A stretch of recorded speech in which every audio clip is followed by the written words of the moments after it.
rather ridiculous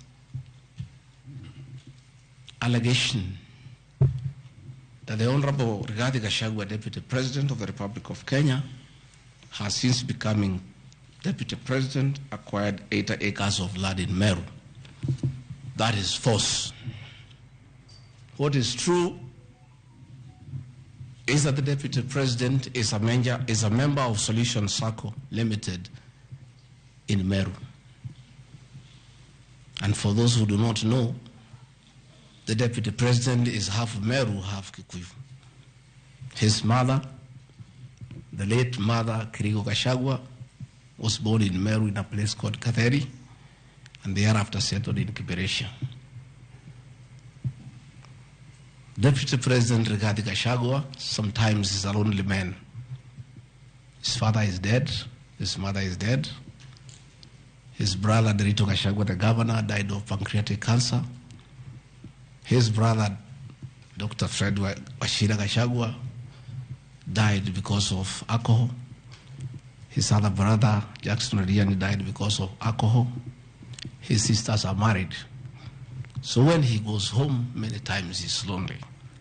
And he decided to look for some land in Meru where he can go and build a house and be among his relatives, his mother's relatives. And in the process, I identified a 29-acre land and borrowed money from Solution Circle, which I'm paying every month.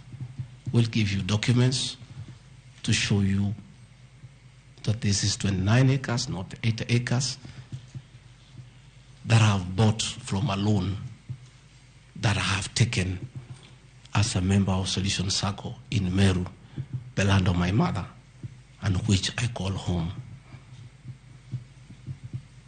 I have seen an allegation that I have a dairy farm in Nyandarua. I don't have a single animal in Nyandarua. I have some little land in a place called Shamata, but I'm yet to do anything about it. I think I just mentioned it to one of the member of parliament for that area called Gachagua that I would like to start a dairy farm. And I think in those rumors in parliament, the Honorable Mutuse went ahead to say that I own a dairy farm in Nyandarua. I own no such farm today, but God willing, because of the good climate in Daragwa, in Shamata, one day, God willing, I'll have a huge dairy farm. I have seen companies listed just to create an impression that Rigathi Gachagua is doing business. I want the people of Kenya to know that Rigathi Gachagua was a businessman before he became a politician.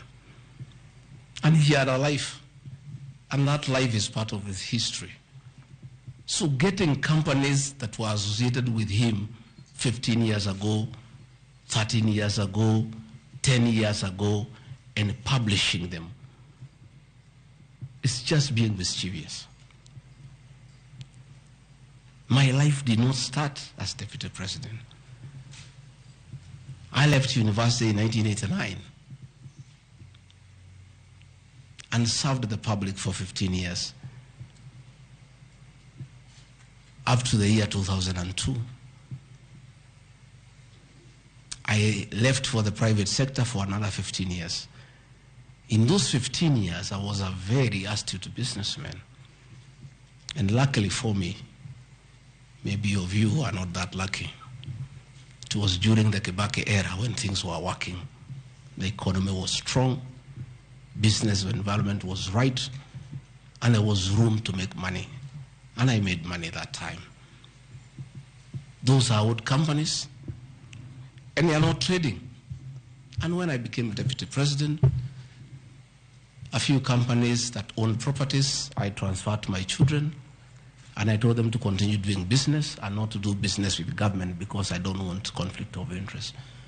I want to confirm to the people of Kenya tonight that no company owned by my children has ever done business with the government, and I'm demanding for proof from the Honorable Mutuse or anybody else linking the Rigathi Gachagua family with business deals with the Kenya government. I agreed with my children that they do business with the private sector, do farming, and run the family business that I bequeathed them. These companies are all listed. And just for clarity, because I don't think they are worth a reply, because there's nothing about them. Rigathi Gachagua Foundation. As a member of parliament, I was educating orphans. I was educating children of single mothers. I was educating children of PWDs. And their education needed to continue. And I don't have the benefit of CDF money. So I started a foundation, the Rigathi Gachagua Foundation, to continue doing the work of charity. I have seen my foundation here. The Honorable Mutuse has not said what crime the Deputy President has done by having a foundation that is non-profit making. For the purposes of clarity, I'll give you the bank statement for this foundation. I have only received a total of 12 million shillings from well-wishers, which have educated children, have educated students at Pwani University, and other vulnerable people. Dorcas Rigathi Gachagua Foundation is just an attempt to bring my family into mud.